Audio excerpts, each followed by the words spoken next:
Kelsey starts off with an opening statement. I mean, it was a magical day. It was special. The atmosphere was unbelievable. We honored a phenomenal group of young men that have done a lot to lift up this city, to reestablish the Louisville basketball brand, which, you know, as we all know, its rightful place is amongst the best teams in the country. I give the crowd today so much credit for obviously the impact they had in the game, their belief in us. I thought the fact that they stayed, and it seemed like everybody was there. I mean, it was packed afterwards for that ceremony, and that meant a lot to those guys. It meant a lot to me as a head coach. You know, Kyle's done a great job with that team. I feel bad, and I want to say this publicly. And I'll say it to him privately as well. Probably didn't handle the substitutions the right way where I was trying to get those guys honored in the end. Probably not the right thing to do in terms of, you know, kind of disrespecting your opponent a little bit. So I apologize for that, and I'll be better moving forward. But, you know, you guys know me in these press conferences. You always want to ask me questions about, you know, the postseason and things like that, and I'm only worried about the next team, the next team, the next team, the next team. For one day, you have me in a day where I don't know who the next team will play. So this is kind of one time where I'm like, I don't know who I'm preparing for right now. So you can kind of take a deep breath and get above the trees. I always tell our guys, you know, perspective. When they walked in for summer one on June 5th, we broke the year down into these segments, and we just focused on that segment. Summer one, summer two, then it was fall pre-practice, then it was preseason practice, then it was non-conference, then it was conference, and then it's ACC tournament, and the last one would be the NCAA tournament, which that one doesn't matter right now. It's our sole focus is on the ACC. But when you look back over that journey, it's been a fun one with a really, really special group of men and women as a part of our 25 strong, and I'm blessed to be their coach. So questions for Coach Kelsey, raise your hand, we'll get a microphone to you. Right, go ahead. Instead of asking you to look forward, ask you to look back. Before the season started, did you think 25-6, 18-2 in the ACC was possible? Have you exceeded what you even thought? I mean, I told somebody the other day, I'm convinced we're going to lose every single game. And it's just how I prepare. I think that fear of not preparing and not putting our guys in the best position puts me in this maniacal mode to just kind of do what I do. It's you know, sometimes your greatest strength can be your greatest weakness. You got to kind of be able to balance that a little bit. But no, I mean, I always, that's just how I am. I don't know if that's good or bad. It's probably not very healthy. I'd like to always see all the ways that number 42 for Stanford could have 90 on us because he can't get 90 because nobody ever does, but he's a problem. And so no, I never thought that we win a certain number of games or this or this. I mean, I have a confidence and a belief in who we are, what we do as a staff, and what we do in terms of building our program. So it usually works out for us. But man, I didn't think we'd be in this position right now. But it's been so much fun. You know, like I said, I was just kind of Joe Bag of Donuts, mid-major guy, and Josh Hurd took a chance on me. And you know, the fear of letting your guys down in preparation is one of those things. But like, you know, just working your butt off every day to make Josh look good, that he made a good hire. That motivates me every single day. He's a great leader.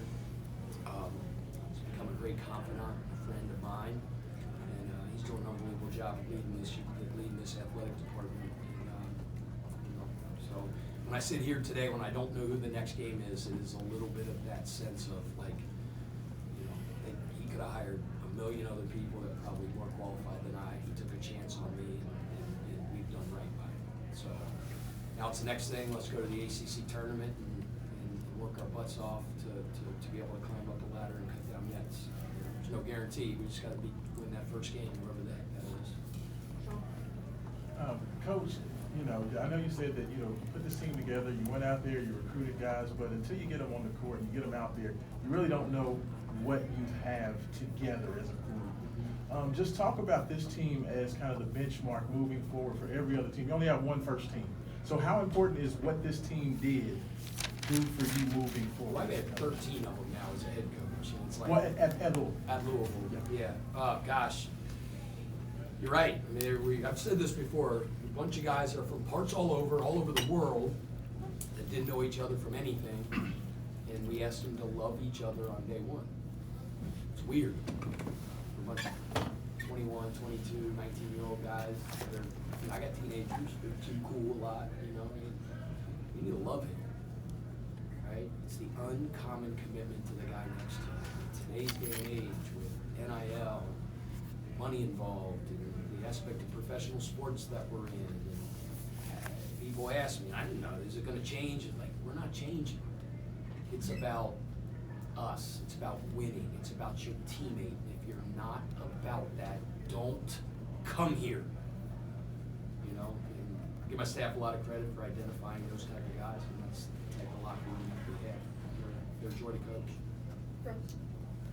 Yeah, Pat, you talked about, since day one, showing the guys that little PowerPoint presentation about trying to get them to understand just what this program means. So to go from that moment to then, to have a guy like, Chucky today, I kissed the Cardinal bird at How cool is midcourt that? as he's getting checked out. How does that make you feel as a coach to feel as if, they finally got the message, just how much this program means for Chucky to do that today? Because I feel, even though these guys are here for 1 year, I don't know, I can't speak for the fan base, but gosh darn, I think they're going to be beloved and revered and held up and remembered for a long, long time. And how cool is that? Chucky had a magnificent career at Wisconsin. He had the shot to win the Big Ten title. Maybe as a freshman, I don't know if it was a sophomore. With the multiple NCAA tournaments. Greg Gard's a phenomenal coach. That's a great program. He was a major part of that, and and he's got a special place in his heart for that place. But for him to come here and go all in on being a Louisville Cardinal, even though it's 1 year, and to walk out there before he checks out for the last time and kiss the floor, that is storybook. And I'm so glad that those guys and Chucky had that moment today. Because it was special. As you kind of alluded to, senior night is drastically different from when you got into coaching, and guys were there 4 years, and this team is totally different in that respect. So how special is this group to you, given all of the challenges you had putting it together and then getting it's been, my life has been nuts for the last 11 and a half months. Awesome. One of the most exhilarating, exciting times of my professional life, but there's so much that goes into taking a new job, moving your family, and the emotional parts of that, and the effort that goes into building the program back up. Again, you take a moment right now, take a breath, and you have a deep breath and go, man, what a journey. And these guys were a part of that, and I'll feel indebted to them and tied to them and connected to them because of what they did, what they've accomplished in the city, and lifting it up again. I'll remember it for the rest of my life. But they're not done. Obviously they're not done. Like, these guys are hungry. There wasn't even like a big celebration in there. It was like next thing, right? It's the off day tomorrow. Find out who we play by tomorrow, and then we'll turn our attention to preparation. And just be about the next thing, and going down to Charlotte, trying to win an ACC championship. So I hate when you guys make me start talking about something else besides the next thing, but hot today. Yeah, Pat, I did want to ask you about the next thing. You brought up the ACC tournament. How do you see that stacking up? I really haven't given it one thought, because it was just Stanford. Josh asked me earlier in the week, hey, are you all set for the tournament, logistics, tickets? I go, Josh, I have no idea. Where's it at?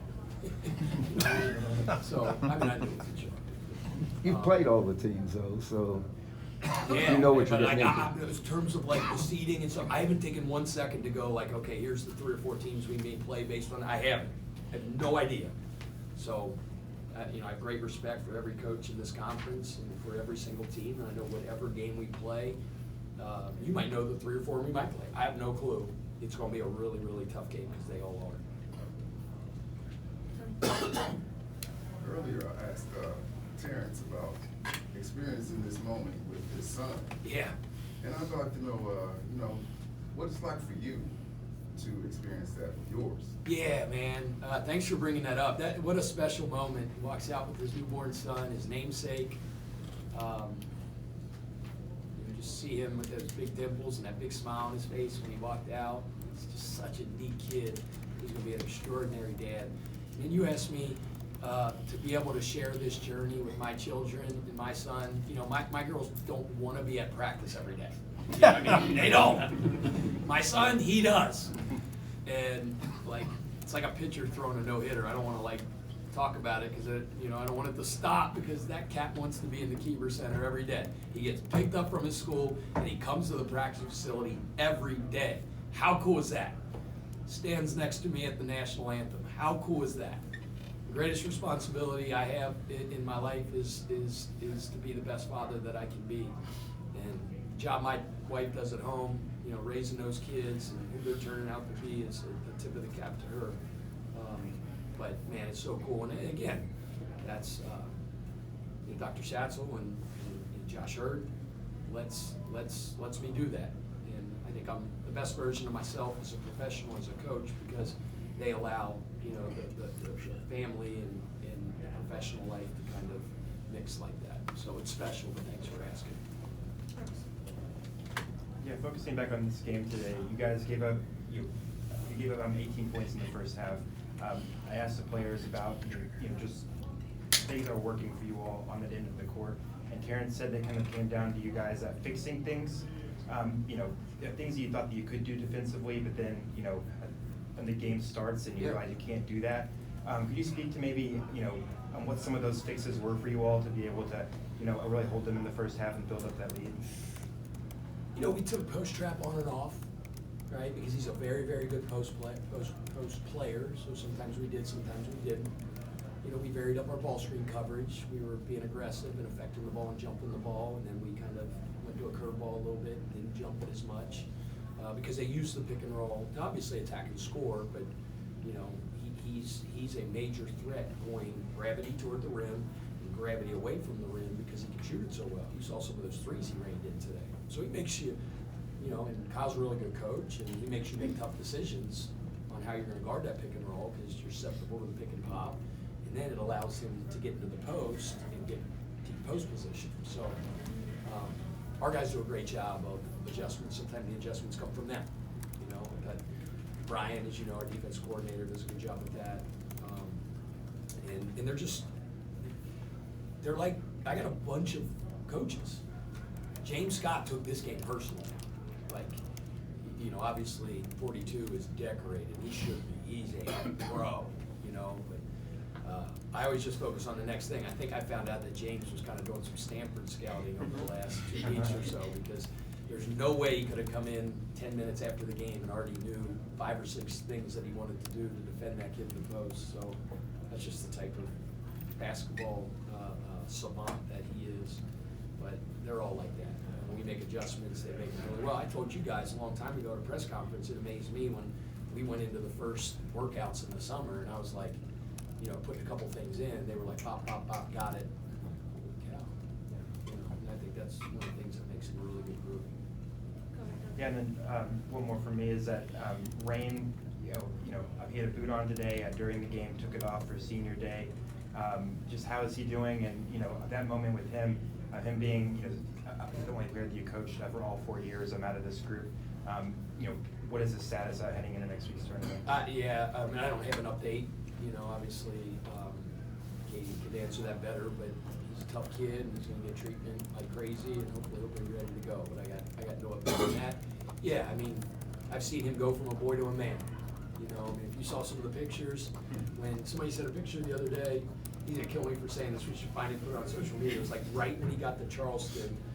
He's like, first time traveling away from home, the other side of the world. I'm like, hey man, you should go to the beach. So he goes to the beach with a couple of the guys, and they took a picture. He looks like he's 11. He's a giant. Just to see how he's developed. as a person, as a basketball player. He's a special kid.